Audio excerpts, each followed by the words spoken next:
ফাতিমার বন্ধুত্ব। ফাতিমা নতুন শহরে এসেছিল।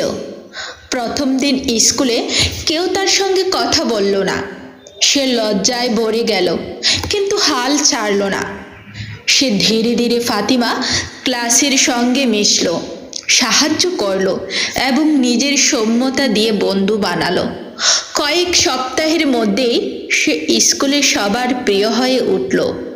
একদিন স্কুলে বড় সমস্যা হলো, সবাই আতঙ্কিত, কিন্তু ফাতিমা নিজের উদ্যোগে সবাইকে শান্ত করলো।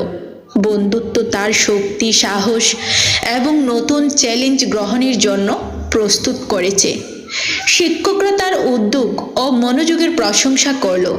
ফাতিমার গল্প শেখায় বন্ধুত্ব শুধু আনন্দ নয়, সাহসও দেয়।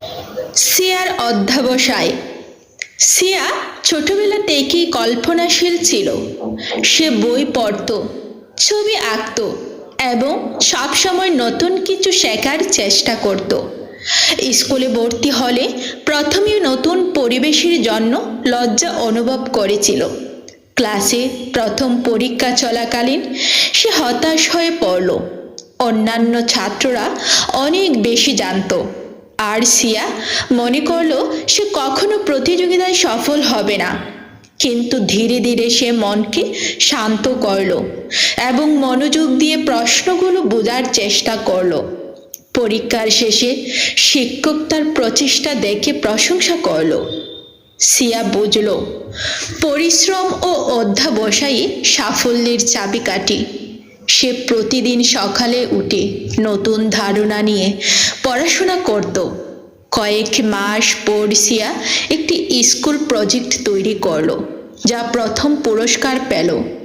তার এই অভিজ্ঞতা তাকে শিখিয়েছে নতুন চ্যালেঞ্জ গ্রহণ করতে ভয় পেলে কখনো বড় কিছু করা সম্ভব নয়। সাহস, অধ্যবসায় এবং ধৈর্য মিশিয়ে যে কেউ জীবনে সফল হতে পারে।